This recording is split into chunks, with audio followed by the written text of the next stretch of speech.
የጥቃት ትንሽ የለውም።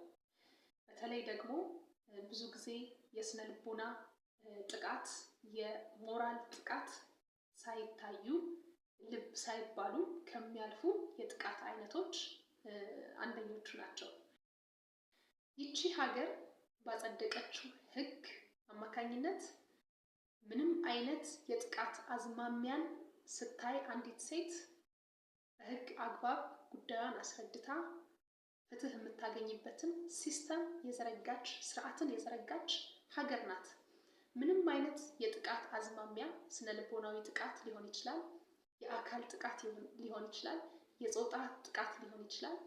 ሁኔታዎችን አዝማሚያዎችን አይታ ቆጥራ ያቺ ሴት ምን ያህል ያ ነገር እየሆነባት እንደሆነ፣ ምን ያህል ስነ ልቦናዋን፣ ሞራሏን፣ አካሏን እየጎዳት እንደሆነ በማስረዳት አጥቂዋን በህግ ፊት አቅርባ ፍትህን በቶሎ እና በጥብቅ የምታገኝበት ሀገር ነው ስዊድን።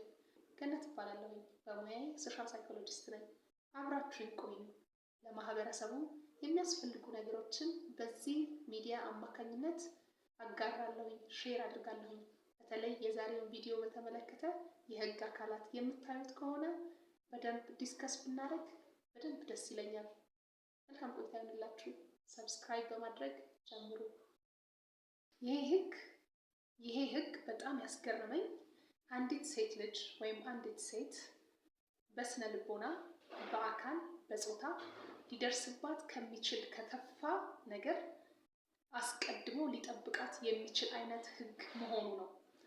በጣም ነው የሚገርመው። እኔ ይሄንን ህግ ሳይ ምናልባት ይቺ ሀገር ስዊድን ትባላለች የዚህ ህግ ባለቤት እና በዓለም የኳሊቲ ኦፍ ላይፍ ደረጃ ወይም ደግሞ በግርድፉ የአኗኗር የህይወት ደረጃ ጥራት፣ የኑሮ ጥራት፣ የህይወት የመኖር የአኗኗር ሁኔታ ጥራት ልክ ዓለም ላይ ከሚመሩት ሀገራቶች ውስጥ አንደኛዋ ናት አይደለ? የስካንዲኔቪያን ሀገራቶች ናቸው የሚመሩት በኳሊቲ ኦፍ ላይፍ። ሰዎች በአኗኗራቸው በህይወታቸው ባላቸው ጥራት ባላቸው ደረጃ ራንክ ውስጥ ያሉ ደረጃ ውስጥ ያሉ ሀገራቶች ናቸው የስካንዲኔቪያን ሀገራቶች። አንዷም ስዊድን ናት እና ምናልባት ለእንዲህ አይነቱ ሁኔታም ጥሩ የሆነ አስተዋጽኦ አድርጓል ብዬ አስባለሁኝ። ለምን አንድ ህግ ሴቷን በደንብ የሚጠብቃት በደንብ መብቷን የሚያስከብርላት ከሆነ ያለ ስጋት በመስሪያ ቤቷ፣ በቤቷ፣ በኑሯ፣ በህይወቷ በምትንቀሳቀስበት ሁሉ ህግ እንደሚጠብቃት በደንብ አጥብቆ እንደሚጠብቃት በደንብ የህግ ከለላ እንዳላት ምንም አይነት ትንሽም ትልቅም ነገር ሳይባል ሳይናቅ ሄዳ አቤት ልትልበት የምትችልበት ቦታ አቤቱታዋን ደግሞ ተቀብሎ ወደ ተግባር ሊያውልላት የሚችል ሲስተም የሚችል ሁኔታ የተዘረጋበት አግባብ የህግ አግባብ አለ ብላ ካሰበች በደንብ ኢፌክቲቭሊ ስራዋን ትሰራለች ብዬ አስባለሁኝ፣ አምናለሁኝ። እና ይሄ ህግ እውነት ለመናገር ላይ በጣም አስገርሞኛል። ማለት ለአንዲት ሴት ይሄን ያህል ህግ ሊወጣ ይችላል ወይ በትክክል? እና በጣም አስቀንቶኛል፣ በጣምም አስደስቶኛልም። እና ይህ ህግ ምን ይባላል? አጠቃላይ የሴቶች መብት ክብር ጥሰት የወንጀለኛ መቅጫ ህግ ነው ማለት ነው። ስለዚህ ይሄ ነገር በጣም ጠበቅ ያለ ለሴቶች የቆመ ትንሽ ነገር ትልቅ ነገር ሳይል እያንዳንዷን ነገር ከአዝማሚያው ከሁኔታው በመረዳት ምን ያህል ጊዜ ያ ሁኔታ ያ ነገር እንደተከሰተ በመቁጠር ወደ ህግ ጉዳዮችን የሚያቀርብ ነው። ከዛም ባለፈ ደግሞ ሌላኛው በጣም ያስደነቀኝ ነገር ይሄ ነገር ያጋጠማት ሴት እሷ ራሷ እንኳን ብዙ ባትገፋው ነገሩን የህግ አካላት ፖሊስ፣ አቃቤ ህግ እነሱ ጉዳዩን ይዘው እስከ መጨረሻ የመከታተል እና የመመርመር ነገሩን ግዴታም የጣለባቸው ህግ ነው እና በአጠቃላይ ሳየው በጣም ጠንካራ ህግ እንደኛ ላለ ታዳጊ ሀገር እንዲሁም በዓለም ላይ ላሉ ጠቅላላ ታዳጊ ሀገሮች እና ሴቶችን፣ ህፃናትን በተመለከተ ተጋላጭ የህብረተሰብ ክፍሎችን በተመለከተ ጠበቅ ያለ ጠንከር ያለ ወደ ተግባር ሲቀየር በጣም ትልቅ እና ለውጥ ሊያመጣ የሚችል ህግ ነው ብዬ አስባለሁኝ። እና በተለይ እንዳልኩት የህግ አካላት የሆናችሁ ፖሊሶች ሊሆን ይችላል፣ ዳኞች፣ አቃቢያን ህጎች እንዲሁም የህግ አካላቶች እስኪ ይሄንን ነገር ብትመለከቱት በጣም ደስ ይለኛል። ምክንያቱም እውቀት አላችሁ፣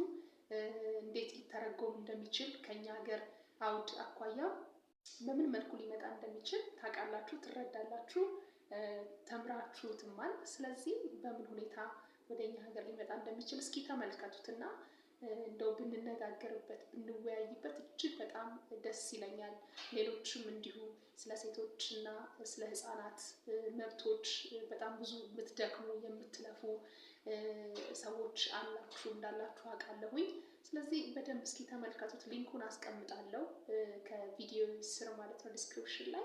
ስለዚህ ይሄ ነገር እንዴት አድርገው እነሱ እዚህ ሌቭል ላይ እንዳደረሱት፣ በምን አግባብ እንዳደረሱት፣ ምን እንደሆነ ጠቅላላ የህጉ ዝርዝሮች ተቀምጠዋል እና ለእኛ ሀገር በሚሆን መልኩ እንዴት ተደርጎ ቢተረጎም ጥሩ ሊሆን እንደሚችል ዲስከስ ብናደርግበት በጣም ደስተኛ ነኝ። ኦፕን ነኝ ዲስከስም ለማድረግ እና እስኪ ተመልከቱት ለማለት እወዳለሁኝ። ጠበቅ ያለ ሴቶች ላይ ሊደርስ የሚችል ጉዳት የሚችልን የህግ ጥሰት ሊጠብቅ የሚችል ህግ ነው፣ የወንጀለኛ መቅጫ ህግ ነው እና ይህ ህግ መቼ ወጣ ብትሉኝ በ1998 እንደ ፈረንጆች አቆጣጠር ነው የወጣው። ይህ ህግ በተለይ ምን ላይ ነው ፎከስ ያደረገው፣ ምን ላይ ነው የሚያተኩረው ብትሉኝ በተለይ በስነ ልቦና፣ በአካል፣ በጾታ ሊደርሱ የሚችሉ የህግ ጥሰቶችን፣ ጥቃቶችን ትንሽ ሳይል እነዛ ነገሮች ከመከሰታቸው በፊት በጣም በጥብቅ ነገሮችን፣ አዝማሚያዎችን ተከታትሎ ወደ ህግ የሚያቀርብ አይነት ስርዓት ነው።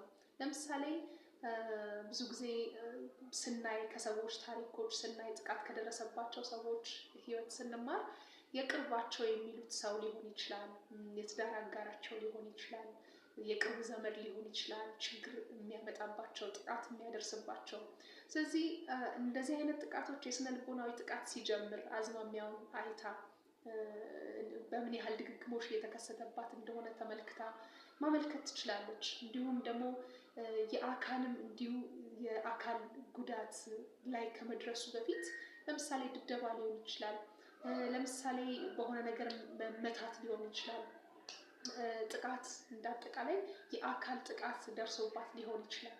ስለዚህ ያንን ነገር ትንሽ ጥቃት ነው ትልቅ ጥቃት ነው ሳትል ያንን ነገር በተደጋጋሚ የሚከሰት ከሆነ ሄዳ ለህግ አግባብ የምታመለክትበት ሁኔታ እና ይሄንን ያደረገውን ሰው በዛ ልክ በእስራትም በተለያየ አግባብም እንዲቀጣ ማድረግ የምትችልበት ሁኔታ ህግ ነው የወጣው እና ይሄ ህግ እንግዲህ እኔ በጣም እንዳደንቀው እንዲገርመኝ ያደረገኝ ነገር ምንድን ነው? የሞራል ጥሰት የስነ ልቦና ሁኔታን በደንብ ከግንዛቤ ያስገባ ነው። ምክንያቱም የስነ ልቦና ጥቃት፣ የስነ ልቦና ጉዳት፣ የሞራል ጉዳት ብዙ ጊዜ ሳይታዩ ከሚያልፉ ነገሮች፣ ከግንዛቤ ሳይገቡ ከሚያልፉ ነገሮች መካከል አንደኛው ነው እና በጣም ትልቅ የህይወት ተርኒንግ ፖይንት ወይም የህይወት ጥፋትን ሊያስከትል ይችላል ይሄ አይነቱ ነገር እና በንግግርም ሊሆን ይችላል፣ በሚያደርጉት አክሽንም ሊሆን ይችላል። ለምሳሌ እቃዎቿን ብድግ አድርጎ መሰባበር ሊሆን ይችላል፣ የእሷ የሆኑትን ነገሮች ሆን ብሎ ማበላሸት ሊሆን ይችላል። ከዚህ ጀምሮ የሚገርማችሁ ነገር ህጉ በጣም ጠበቅ ያለ ነገር አውጥቷል እና ይሄ ሴቷ ላይ ምን ነገር ሊያመጣ ምን ነገር ሊያደርስ ይችላል የሚለውን ነገር በደንብ ከግንዛቤ ያስገባ ህግ ነው እና በጣም እኔ ተገርሜበታለሁ፣ ተደንቄበታለሁ። በተለይ ታዳጊ ለሚባለው የዓለም ክፍል እንደኛ ሀገር አይነቱ ጠቅላላ አፍሪካ ሊሆን ይችላል፣ አውሮፓም ሊሆን ይችላል። እንዲህ አይነቱ ህግ ልዩ ነው ለስዊድን ማለት ነው። እንዲህ አይነቱ ህግ እንዲጠበቅ ያለ ህግ ሌላ ሀገር ላይ ብዙም የተለመደ አይደለም። አይኖ የህግ ለሴቶች የወጡ ጠበቅ ያሉ ጠንከር ያሉ ህጎች አሉ።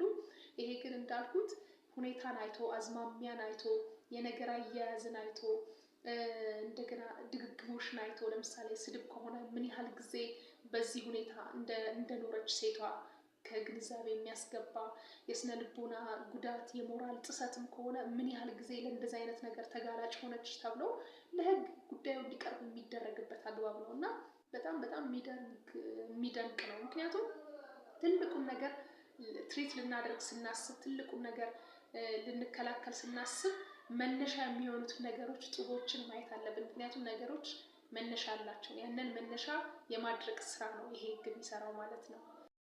ስለዚህ ሁኔታን አይቶ አዝማሚያን አይቶ ነገሮች ከመሆናቸው በፊት ትልቁ ነገር ከባዱ ነገር ከመምጣቱ በፊት የሚጠብቅ የሚከላከል የሚቆም ህግ ያስፈልገናል ብዬ አስባለሁኝ።